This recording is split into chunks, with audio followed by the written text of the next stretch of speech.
সবাইকে স্বাগত জানাচ্ছি বিডি দর্পণের নিয়মিত আয়োজন আজকের দুনিয়ায়। আপনাদের সাথে আছি আমি সুস্মিতা দাস। চলুন জেনে নেওয়া যাক সারা দুনিয়ায় এ পর্যন্ত ঘটে যাওয়া প্রধান খবরগুলো। আবারও তেল আবিবের বেন গুরিয়ন বিমানবন্দর লক্ষ্য করে ব্যালিস্টিক মিসাইল হামলা চালিয়েছে ইয়েমেনের হুথি বিদ্রোহীরা। এছাড়া লোহিত সাগরে মার্কিন বিমান বাহিনীর রণতরী লক্ষ্য করেও মিসাইল হামলা করা হয়েছে রবিবার। ইয়েমেনে মার্কিন বিমান হামলার জবাবে এসব হামলা চালানো হয়েছে। হুথি আনসারাল্লাহ গ্রুপের মুখপাত্র ইয়াহিয়া সারি জানিয়েছেন, তাদের রকেট ফোর্সের যোদ্ধারা তেল আবিবের বেন গুরিয়ন বিমানবন্দর লক্ষ্য করে একটি প্যালেস্টাইন 2 হাইপারসনিক ব্যালিস্টিক মিসাইল হামলা চালিয়েছে। ইসরায়েলি চ্যানেল 12-এর খবরে বলা হয়েছে, হামলার পর সতর্কতামূলক সাইরেন বেজে ওঠায় বিমানবন্দরের সব কার্যক্রম বন্ধ হয়ে যায়। বেন গুরিয়ন ইসরায়েলের প্রধান বেসামরিক ও বাণিজ্যিক বিমানবন্দর। হামলার কারণে তেল আবিব ছাড়াও জেরুজালেম ও আশেপাশের কয়েকটি শহরে সাইরেন বেজে ওঠে এবং বাসিন্দাদের মধ্যে আতঙ্ক তৈরি হয়।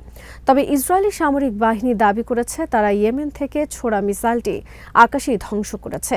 যদিও হুথি মুখপাত্র ইয়াহিয়া সারি জানিয়েছেন, সফলভাবে টার্গেটে আঘাত এনেছে হামলাটি, যে কারণে আধা ঘন্টার বেশি সময় বেন গুরিয়ন বিমানবন্দরের সব কার্যক্রম বন্ধ ছিল।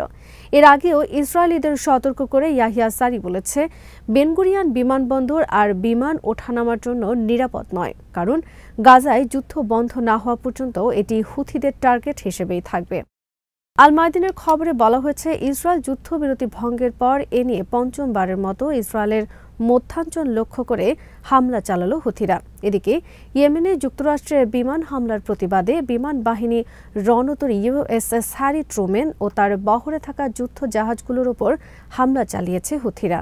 ইয়াহিয়া সারি জানিয়েছে, লোহিত সাগরে থাকা জাহাজগুলোর সাথে কয়েক ঘণ্টা ধরে যোদ্ধাদের এই লড়াই চলেছে। হুথিরা বেশ কিছু মিসাইল ও ড্রোন হামলা করেছে মার্কিন নৌবহর লক্ষ্য করে। এর আগে শনিবার রাতে ইয়েমেনের হোদেইদা আন্তর্জাতিক বিমানবন্দরে 3 দফা হামলা চালিয়েছে যুক্তরাষ্ট্র। এছাড়া আল মানজার এলাকায়ও 5টি বিমান হামলা হয়েছে। যুক্তরাষ্ট্রের এই নৃশংস ও নির্মম হামলার বিরুদ্ধে লড়াই চালিয়ে যাওয়ার অঙ্গীকার ব্যক্ত করেছে হুথিরা। পাশাপাশি তারা গাজার প্রতিরোধ যোদ্ধাদের প্রতি সমর্থনও অব্যাহত রাখার ঘোষণা দিয়েছে। গাজায় নিহতের সংখ্যা 50,000 ছাড়িয়ে গেছে। এর মধ্যে কেবল শিশুই 17,000। ইসরায়েলের 17 মাসের নির্বিচার হামলায় অবরুদ্ধ উপত্যকাটিতে এত বেশি শিশু নিহত হওয়ার মধ্য দিয়ে একটি পুরো প্রজন্মই ধুলোয় মিশে গেছে বলে উল্লেখ করা হয়েছে আল জাজিরার এক প্রতিবেদনে। এতে বলা হয়েছে, এটি বেশ বিষণ্ণ ও ভয়ঙ্কর এক মাইলফলক। যেসব শিশু স্বপ্ন দেখত, যাদের উচ্চাশা ছিল, যারা জীবনে বড় কিছু করতে চাইত, তারা আজ হারিয়ে গেছে। গাজা সিটি থেকে আল জাজিরার প্রতিবেদক হানি মাহমুদ এক প্রতিবেদনে উল্লেখ করেন, নিহতের প্রকৃত সংখ্যা তার চেয়ে আরও বেশি। গাজার স্বাস্থ্য বিভাগ শুধু নথিবদ্ধ হতাহতের হিসাব রেখেছে। এমন অসংখ্য নিহত ব্যক্তিকে কবর দেওয়া হয়েছে যাদের নথিবদ্ধ করেনি স্বাস্থ্য মন্ত্রণালয়। তাছাড়া অনেকে নিখোঁজ রয়েছে, তাদের ভাগ্যে কি ঘটেছে তা নিশ্চিত করে বলা যাচ্ছে না। আর অনেকে ধ্বংসস্তূপের নিচে চাপা পড়ে আছে। অল্প সময়ে এত বেশি শিশু নিহত হওয়ায় একটি জনগোষ্ঠী রাজনৈতিক, অর্থনৈতিক এবং বুদ্ধিবৃত্তিকভাবে বড় ধরনের ক্ষতির মুখে পড়েছে, যা বর্তমান প্রজন্ম সহজে কাটিয়ে উঠতে পারবে না।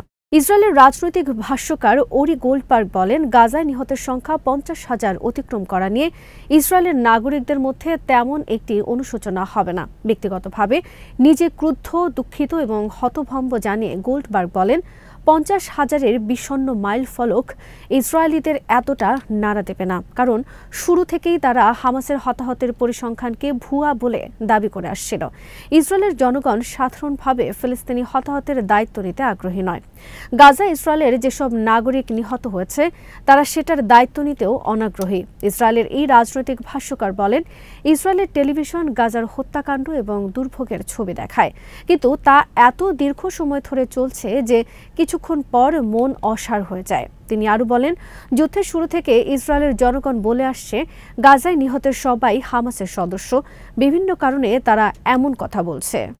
মার্কিন প্রেসিডেন্ট ডোনাল্ড ট্রাম্পের উদ্যোগে ইরানের সর্বোচ্চ নেতা আয়াতুল্লাহ আলী খামেনির কাছে একটি নতুন পরমাণু চুক্তির প্রস্তাব পাঠানো হয়েছে, যা সরাসরি সামরিক পদক্ষেপ এড়ানোর প্রচেষ্টা বলে মন্তব্য করেছেন মার্কিন বিশেষ দূত স্টিভ উইটকফ।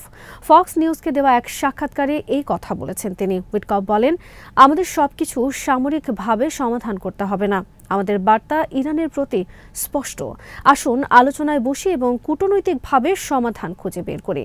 যদি তা সম্ভব হয় আমরা প্রস্তুত, আর যদি না হয় তাহলে এর বিকল্প খুব একটা ভালো কিছু হবে না। উইটকফের এই মন্তব্য ট্রাম্পের 7 মার্চের ঘোষণার পর আসে। ওই সময় ট্রাম্প জানান তিনি ইরানের নেতৃত্বের কাছে একটি চিঠি পাঠিয়েছেন যাতে পরমাণু কর্মসূচি নিয়ে আলোচনার আহ্বান জানানো হয়েছে। সেই সঙ্গে আলোচনায় রাজি না হলে সামরিক পদক্ষেপের হুমকি দেওয়া হয়েছে। তবে খামেনি এই প্রস্তাবকে প্রত্যাখ্যান করে বলেছেন ইরান কোনো বল প্রয়োগকারী শক্তির সঙ্গে আলোচনায় বসবে না। এদিকে ইয়েমেনের হুথি বিদ্রোহীদের প্রতি তেহরানের সমর্থন নিয়েও ট্রাম্প হুঁশিয়ারি উচ্চারণ করেছেন। হুথিরা ফিলিস্তিনিদের সমর্থনে আবারও ইসরায়েলের বিরুদ্ধে হামলা শুরু করেছে, কারণ ইসরায়েল প্রথমে গাজার উপর সাহায্য অবরোধ আরোপ করেছিল এবং পরে আবার যুদ্ধ শুরু করেছে। গত সপ্তাহে ইয়েমেনে মার্কিন বিমান হামলা বৃদ্ধির পর ট্রাম্প বলেন ইয়েমেনি হুথিদের যে কোনো আক্রমণের জন্য যুক্তরাষ্ট্র ইরানকে দায়ী করবে, যদিও তেহরান বলছে হুথিরা স্বাধীনভাবে কাজ করে। মার্কিন চাপের নীতি পরিবর্তন না করলে ওয়াশিংটনের সঙ্গে আলোচনা সম্ভব নয় বলে রবিবার ইরানের পররাষ্ট্রমন্ত্রী আব্বাস আরাকচি মন্তব্য করেছেন। তিনি বলেন ট্রাম্পের চিঠিটি প্রকৃতপক্ষে একটি হুমকির মতো এবং তেহরান শিগগিরই এর প্রতিক্রিয়া জানাবে।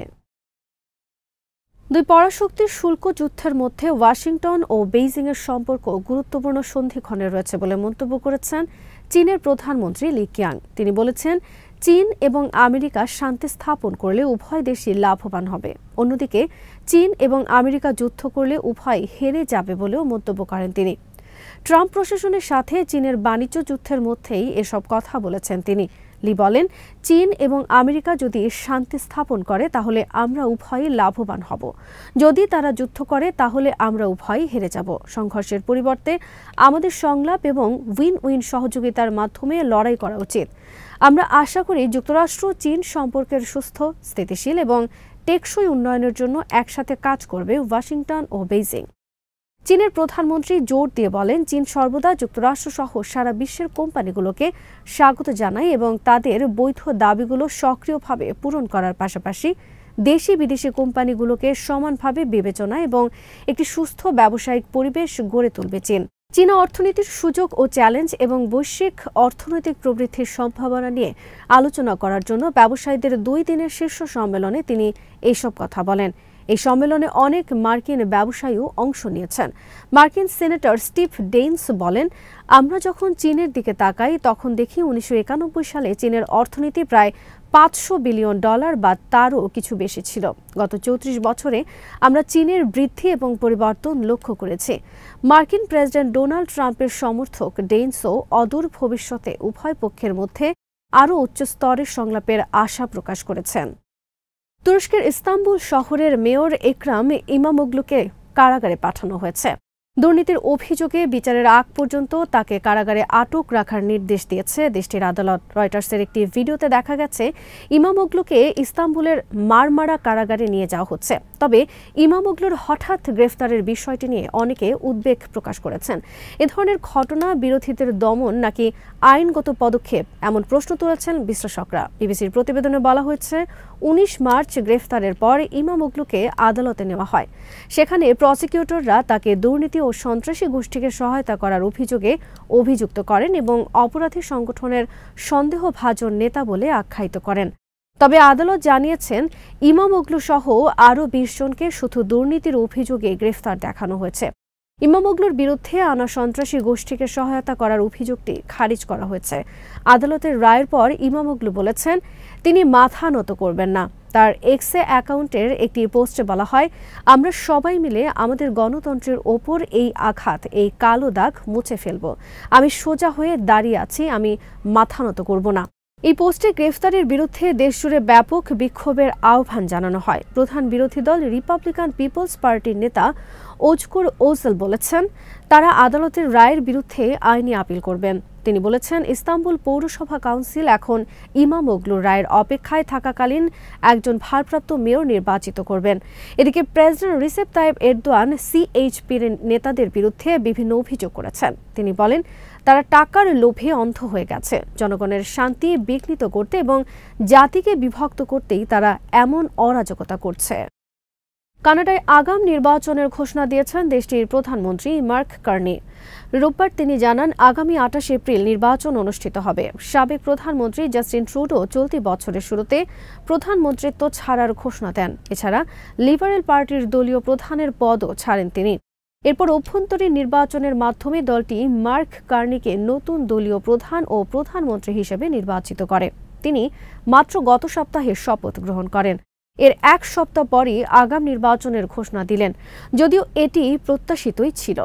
গত বছর কানাডার প্রতিবেশী দেশ যুক্তরাষ্ট্রের প্রেসিডেন্ট নির্বাচিত হন ডোনাল্ড ট্রাম্প। এরপর তিনি কানাডার বিরুদ্ধে অবস্থান নেন। কানাডাকে যুক্তরাষ্ট্রের ৫১তম অঙ্গরাষ্ট্র এবং সাবেক প্রধানমন্ত্রী জাস্টিন ট্রুডোকে গভর্নর ট্রুডো হিসেবে অভিহিত করে কটাক্ষ করেছিলেন তিনি। এমন টালমাটাল অবস্থা এবং জনপ্রিয়তা হ্রাস পাওয়ায় ট্রুডো প্রধানমন্ত্রিত্ব ছাড়ার ঘোষণা দেন। এরপরও ট্রাম্প কানাডাকে নিয়ে বিভিন্ন উস্কানিমূলক কথাবার্তা বলতে থাকেন। এরপর দেশটির সব পণ্যের ওপর ২৫% শুল্ক আরোপ করেন। আগাম নির্বাচনের ঘোষণা দেওয়ার পরই কার্নিকে প্রশ্ন করা হয়, যুক্তরাষ্ট্রের সঙ্গে বাণিজ্য যুদ্ধ চলার মধ্যে তিনি কেন এমন সিদ্ধান্ত নিলেন, এটি ঝুঁকিপূর্ণ হবে কিনা। জবাবে সদ্যই শপথ নেওয়া প্রধানমন্ত্রী কার্নি জানিয়েছেন, প্রধানমন্ত্রী হিসেবে প্রথম ৯ দিন তিনি ও তার দল যে কাজ করেছেন, এতে কানাডার অর্থনীতি সুরক্ষিত আছে, যা তারা অর্জন করতে সমর্থ হয়েছে। এছাড়া ট্রাম্পের সঙ্গে সম্পর্ক ও আলোচনা নিয়েও তাকে প্রশ্ন করা হয়। জবাবে তিনি বলেন, ট্রাম্পের সঙ্গে তিনি আলোচনা করতে রাজি আছেন, তবে ট্রাম্পকে প্রথমে স্বীকার করে নিতে হবে কানাডা একটি স্বাধীন দেশ। আজ এখানেই শেষ করছি। সবাই ভালো থাকুন, সুস্থ থাকুন আর দেখতে থাকুন বিডি দর্পণ। চ্যানেলটি ভালো লাগলে সাবস্ক্রাইব করুন, সংযুক্ত থাকুন আমাদের ফেসবুক পেজে।